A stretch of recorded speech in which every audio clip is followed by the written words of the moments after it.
folks, in case you missed it, it was just announced that at this year's Evo, they're going to be bringing back Street Fighter 3 Third Strike to be played on the main stage, which is really, really exciting. I believe the last time this game was at Evo as a solo game was 2008. In 2009, they did a 2v2 tournament. So it's been like 15 years and it's back. So this is really exciting. So we're going to talk about what this announcement means, what we can expect, and all of the other exciting things that were talked about in the Evo announcement broadcast. So the announcement show, it started out with this little skit taking place in Chipotle. This is not a sponsored video, but bro, I died. Sajam working at Chipotle. And of course, you know, Justin and Daigo heavily implying that, you know, Evo Moment 37 still living strong in our memories. I think that's a big reason why there's still a lot of attention on Third Strike as opposed to games like, you know, Super Turbo or Street Fighter 4. Third Strike gets talked about a lot more in modern times. And honestly, I think Evo Moment 37 is a big part of it. Third Strike and Evo are like irrevocably, they are permanently linked together, which, yeah, now it makes sense, right? That they're bringing it back as sort of the retro slot on the lineup. Last year, the retro game was Ultimate Marvel 3. And this year, it's Third Strike. But what other games are we going to be seeing at Evo this year? Let's take a look. So here it is from the Evo website. I feel like the first 7 here are really expected, right? Street Fighter 6, Tekken 8, Guilty Gear Strive, Grand Blue Rising, Under Night In-Birth 2, Mortal Kombat 1, and KOF 15. Isn't it crazy how many of these games came out in the last year? Tekken, Grand Blue, Under Night, Mortal Kombat. This is all of their first year at Evo, and then the other half have been at Evo before. So yeah, pretty expected lineup, I would say, other than obviously Third Strike being like the big surprise. But something else surprising is a certain game that is not here. Some of you might be expecting me to say Smash. Yes, I think it's a little surprising that Smash is seemingly gone from Evo forever, but Smash was not at Evo last year. And the big reason we have to assume for this is licensing. Nintendo is really clamping down on third parties using their games. And that includes, you know, tournaments that aren't officially sanctioned by Nintendo. So no Smash. But the other one that's missing to me is Dragon Ball FighterZ. Are we at all surprised to not see Dragon Ball FighterZ in this lineup? This will in fact be the first time since its release that Dragon Ball has not been a main game at Evo. And, you know, why do we think this is? I guess this is a bit of a lull in Dragon Ball right now. There aren't really any patches coming. There's no new characters coming. And if you guys don't know, a big part of Evo is, you know, them working with the game developers, not only to get permission to do all the marketing and stuff with their game, but also, you know, to be incentivized to sort of promote games that the developers are wanting to push. And, you know, Dragon Ball, they don't really have anything to push right now at Bandai Namco, since it seems like updates for the game are over, other than the rollback update, which we're still waiting on. We got to play it in beta and it worked really well. So yeah, the fact that we don't even still have a release date on that, I believe, still no release date on Dragon Ball rollback. And yeah, seemingly no more new characters will ever be coming for this game. So again, it is a bummer to not see this game. It's honestly always hype. I think even if you don't play the game, there are just so many hype moments that have come from this game throughout Evo over the years. So it's a little disappointing that it's gone, but I guess it makes sense if the game is out of its supported life cycle from the developers, then there's not that much reason for them to still have it at Evo, I guess, is the thought process. I guess maybe the only other potentially notable omission is Melty Blood type Lumina, but again, I guess they might feel like it's a little bit redundant. They already have one French bread game, which is Under Night In-Birth 2. So I guess that game kind of has all the hype. So yeah, no Melty Blood returning either. So there are a couple games that I'm sure the fans are going to be disappointed to not see there. But overall, I think I'm really happy with this lineup. And I especially want to shout out Evo for even doing this thing of having the retro game slot. I hope this is a thing every year in perpetuity, because to me, it's so hype. In fact, I would love to see just a whole retro Evo. Like just one day where it's all old games, you know, Marvel 2, Third Strike, Super Turbo. Let's get them all go. I think that would be really cool. But, you know, for now, I think one slot is really amazing.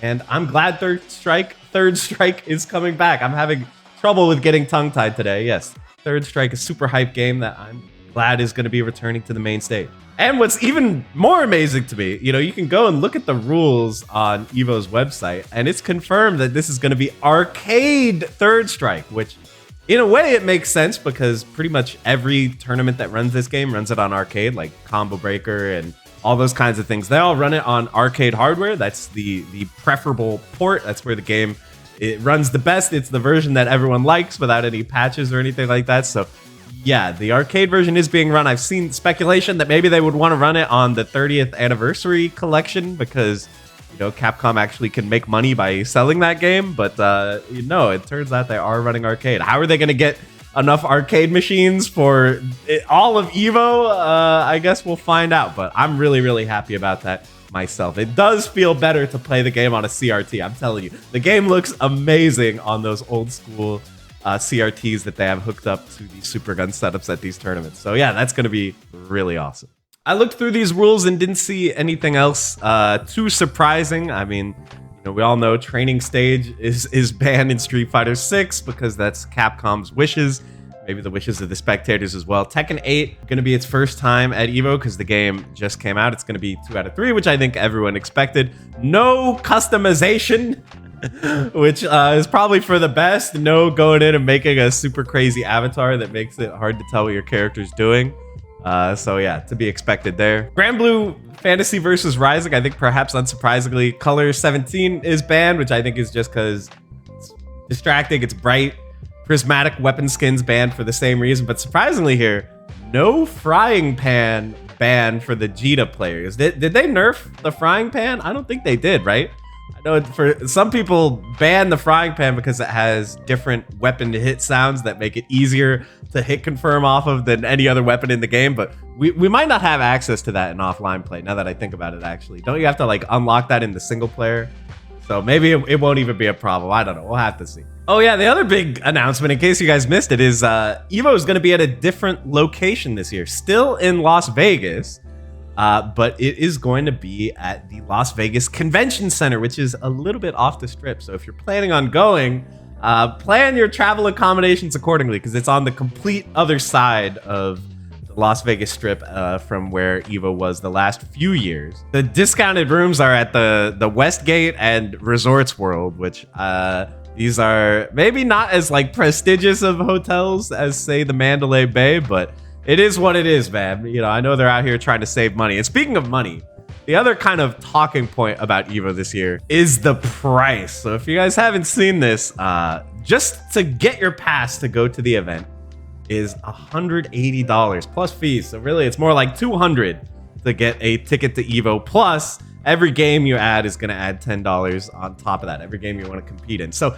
yeah, this is no joke. This is a lot of money. $200. The nice thing is that this year, Evo, the show floor is going to be open for all 3 days. So the way it used to work was Friday and Saturday, everything's happening in the show floor. And then Sunday is top 8 at like the separate location. But this year, show floor is open all 3 days. So you are getting a lot of your money's worth in terms of being able to play casuals, being able to, you know, do your shopping and get swag and play at the arcade and try out upcoming games. This is always a big thing at Evo. They have setups for games like Project L was there last year. So upcoming games you can play there. So, you know, there will be a lot of stuff to do for those 3 days, but $200 is definitely a lot of money. So I understand if that is a turnoff for people. I will say that it is kind of in line with what seems to be the norm for other events of this scale. You know, I think BlizzCon is like $300, and you know, something like Final Fantasy 14 Fan Fest I think is $200 as well. So these events cost a lot of money, but yeah, for Evo, which is primarily a tournament, yeah, it's definitely a lot. Of course, I'm gonna be going. I'm gonna be spending the cash. I gotta go to Evo every year, and I will say that if you've never been, I think Evo is one of the most exciting tournaments to go to in terms of just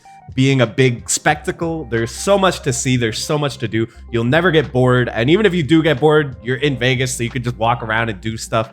Lots of cool restaurants and stuff to go to. So as like an attendee, as a non-competitor, I think Evo is probably the most fun.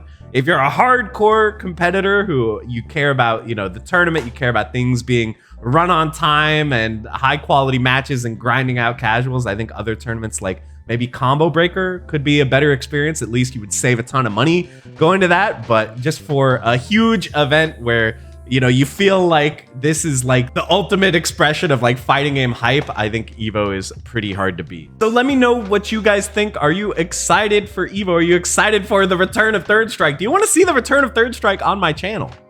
You know, if you guys would be interested. Last time I did like Third Strike gameplay videos, it seemed like not that many people were interested in watching, but now there might be some more hype behind it because now we got something to train for. So, you know, maybe I'll give it another shot. Let me know what you guys think. And yeah, do you think the price tag is outrageous, or you think it's going to be worth it for 3 full days of hype? Let me know. But I know I'm definitely excited. I go to Evo every year now. This is like my 12th year or something. So I'll be there, and let me know if you're going to be there as well. Maybe we can put together like a meetup, get a big group selfie with the fans or something. I don't know. Let me know. But with that, we're going to end the video. Thank you guys so much for watching, and I will see you in the next one. Bye, everybody.